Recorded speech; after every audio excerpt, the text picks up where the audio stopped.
35,800 ছাত্ৰ-ছাত্ৰী।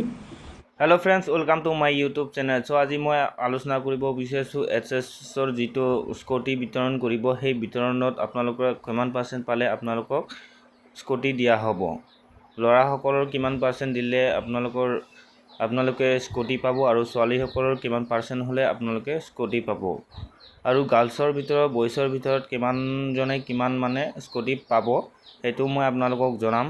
Grade total কিমানজনে scooty লাভ কৰিব ইয়াৰ বিষয়ে মই আপোনালোকক জনাম। আপোনালোকে সকলোকে ভিডিঅ'টো চাব লাগিব, তেতিয়াহে আপোনালোকে সম্পূৰ্ণ তথ্য বুজি পাব, আৰু আপোনালোকৰ যিটো স্কুটি পাব সেই স্কুটিখন কেনেকৈ পাব সেইটো আপোনালোকে জানিব পাৰিব। প্ৰথমতে জনাব বিচাৰিছোঁ, ছোৱালীসকলৰ যিটো পাৰ্চেণ্টেজ হয় সেই পাৰ্চেণ্টেজটো ধৰা নাই। প্ৰথম ডিভিজন পালে ছোৱালীসকলে স্কুটি পাব, আৰু ল'ৰাসকলে কিমান পাৰ্চেণ্ট পালে স্কুটিখন পাব সেইটো মই আপোনালোকক জনাইছোঁ। ইয়াৰ আগতে টোটেল 35,800 ছাত্ৰ ছাত্ৰীক স্কুটি প্ৰদান কৰা হ'ব। ইয়াৰে ভিতৰত গাৰ্লছে কিমান পাব মই আপোনালোকক জনাই আছোঁ। 29,748 জনীয়ে স্কুটি লাভ কৰিব, ছোৱালীসকল, আৰু ল'ৰাসকলৰ ভিতৰত 6,052 জনেই স্কুটি লাভ কৰিব। ল'ৰাসকলৰ ভিতৰত স্কুটি পোৱা বহুত কমেই, কাৰণ ল'ৰাসকলক এটা পাৰ্চেণ্টেজ ধৰি দিয়া হৈছে। সেই পাৰ্চেণ্টেজটো পালেহে আপোনালোকে স্কুটিখন লাভ কৰিব, অন্যথা লাভ নকৰিব। যদি আপোনাৰ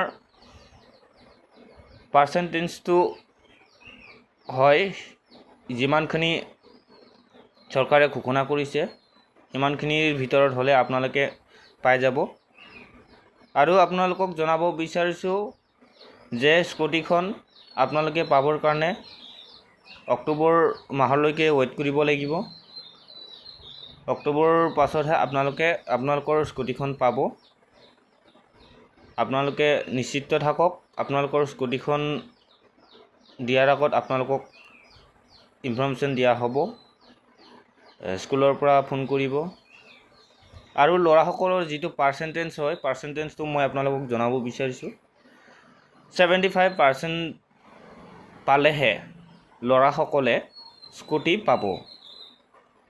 এইবাৰ 75% পালেহে ল'ৰাসকলে স্কুটি পাব বুলি ঘোষণা কৰিছে। ল'ৰাৰ ক্ষেত্ৰত 6,052 জনেই পাব, আৰু বাকী ছোৱালীৰ ক্ষেত্ৰততো 29,748 জন মই ক'লোৱে। আপোনালোকে চাব পাৰে, আপোনালোকে গুগলত গৈও চাব পাৰে। আপোনালোকে নিজেই গৈ চালে আপোনালোকে জানিব পাৰিব যে কোনসকলে কিমান পাৰ্চেণ্ট পালে স্কুটি পাব, ছোৱালীসকলে কিমান পাৰ্চেণ্ট পালে পাব। ছোৱালীসকলক একচুৱেলি পাৰ্চেণ্টেজ ধৰি দিয়া নাই, প্ৰথম ডিভিজন পালেই স্কুটি দিম বুলি বিবেচনা কৰিছে। ইয়াৰ পিছতে মই আপোনালোকক এটা ভিডিঅ' ক্লিপ লগাই দিম, সেই ভিডিঅ' ক্লিপটো আপোনালোকে শুনিব। ৰণোজ পেগুৱে নিজ মুখেৰে কৈছে কোনসকল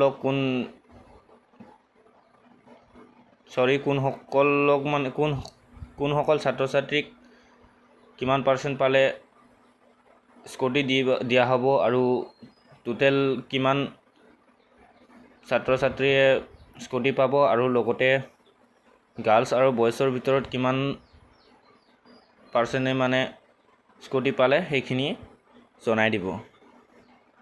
হায়াৰ ছেকেণ্ডেৰী পৰীক্ষাত যিসকলে প্ৰথম বিভাগত পাছ কৰে, আৰু বিশেষকৈ ছোৱালীসকলক অসম চৰকাৰে স্কুটি প্ৰদান কৰি আহিছে, আৰু এইবাৰো প্ৰদান কৰাৰ কাৰণে আগবাঢ়িছে। কিন্তু এইবাৰৰ এটা বিশেষ গুৰুত্ব যে ছাত্ৰীসকলৰ ক্ষেত্ৰত যিসকল ছাত্ৰীয়ে প্ৰথম বিভাগত পাছ কৰিছে তেওঁলোকে স্কুটি লাভ কৰিব, কিন্তু ছাত্ৰসকলৰ ক্ষেত্ৰত যিসকলে 75% লাভ কৰিছে তেওঁলোকে স্কুটি লাভ কৰিব। সৰ্বমুঠ আমাৰ সংখ্যাটো হ'ল 35,800খন স্কুটি অসম চৰকাৰে বিতৰণ কৰিব। 35,800।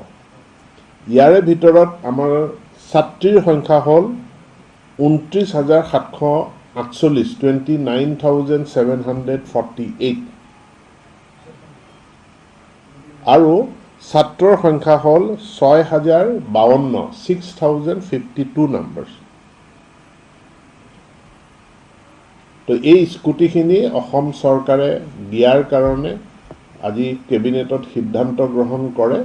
ইতিমধ্যে স্কুটি অন্যান্য যিখিনি কাৰিকৰী নিবিদা আদিৰ কাম কাজ থাকে সেইখিনি উচ্চ শিক্ষা বিভাগে সমাপন কৰিছে আৰু অহা 30 নৱেম্বৰৰ পৰা স্কুটিৰ বিতৰণসমূহ আমি আৰম্ভ কৰিম।